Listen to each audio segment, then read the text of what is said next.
station covering all of the DMV. This is DC News It's a Now. response to gun violence we often see throughout the city, a peace walk, safety walk, but this time with an added focus on solutions. And we once again have a chance for showers and storms this afternoon, but today it looks like a few more of those could be on the strong side. We'll be timing out when we can expect those storms coming up in just a bit. And later, Metro's new taller gates may not be as effective as they would hope. What our Tosin Fakile caught on camera just hours ago. Good afternoon, and thank you for joining us for the news at noon. I'm Shanika Grimshaw in for Mark Hall. Our top story this hour, Catholic University leaders taking action to end violence on and around campus. DC News Now's Lex Juarez has the details on the latest measures taken today to find a solution.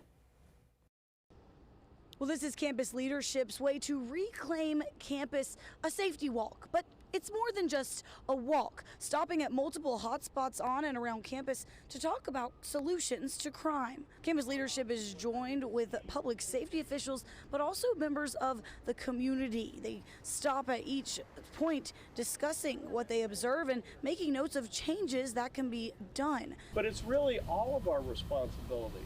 We all have the responsibility to keep our community safe.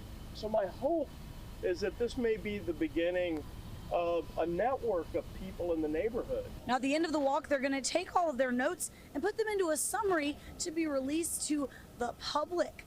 The president of the university says the mayor and city council will also be hearing from the university. Well, some changes have already been made even in the last month. The Metropolitan Police Department increasing patrols not only around campus but also around the Brooklyn Metro Center. They're also making sure they install more lighting and more emergency signals just like this one around campus. In Washington, I'm Lex Juarez, DC News Now.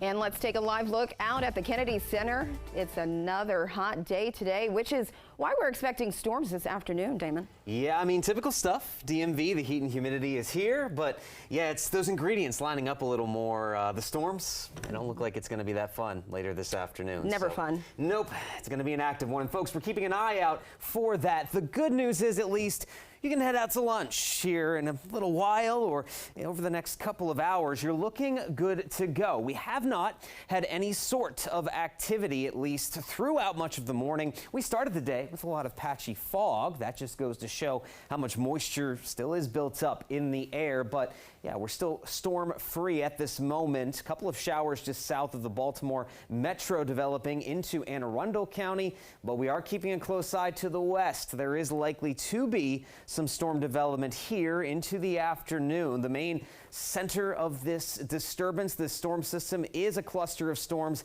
that's moving across Pennsylvania into New York, but this extends down into the Shenandoah Valley, this frontal boundary, if you will, and right along that is where we will start to see that storm development into the afternoon. So like I just said, a couple of hours here, we're still in the clear, but starting about 2 to 3 o'clock, those storms fire up and they are going to get going, sticking with us through the afternoon and evening, and everybody has a fair chance of seeing storms today, but the highest possibility of severe weather, well, that lies across our eastern counties through the DC Metro along the Interstate 95 corridor here, highlighted in the yellow. Level 2 out of 5 risk for severe weather. So what kind of impacts could these severe storms bring, and are we still expecting stifling temperatures later this week? We'll have your full forecast in just a bit.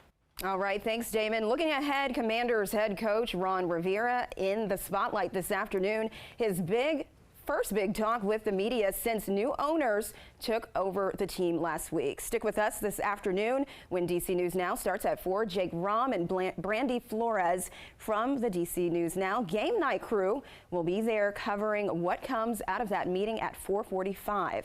Now the team starts training camp tomorrow, and if you and your family are interested in heading out there, fans can attend starting Thursday. Tickets are available on the Commanders website. Gates open at 8 a.m. this Thursday and Friday, as well as next week on Tuesday and Wednesday.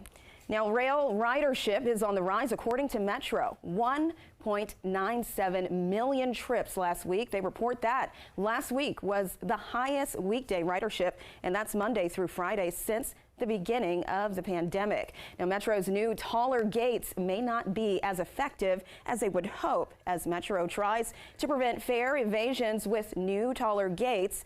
Our Tosin Fakile caught on camera several people jumping over and pushing through the new 55-inch tall doors. Even in the early hours of this Tuesday morning, we saw people jumping over and pushing through these new fare gates here at the Fort Totten Metro Station. Is something one woman says she saw frequently with the prototype gates before this one. At about 6:30 on this Tuesday morning, we saw police presence here beyond this fare gates, and it's something Metro wants to address quickly. That's why they're installing the new doors, which are 55 inches taller, to stop people from going through without paying. I like the gates, the new gates, and I think it's going to work.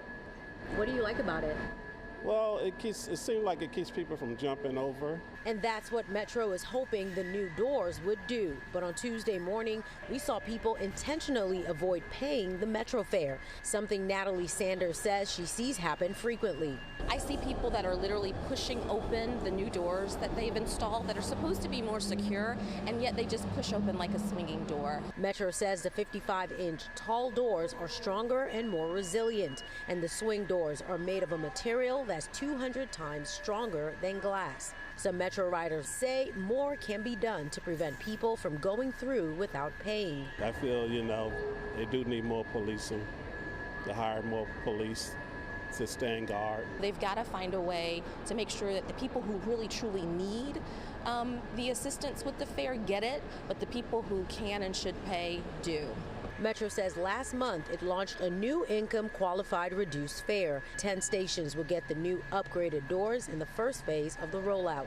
A spokesperson for Metro tells me they've been installing these new higher gates here at Fort Totten Metro Station since last Thursday. The next station to get these new gates will be Pentagon City. For now, at Fort Totten Metro Station, I'm Tosin Fakile for DC News Now. DMV schools rank both high and low in a new report of the best and worst states for public schools. Of all of the states, Virginia ranked number 5 on that WalletHub list. Maryland came in at number 8.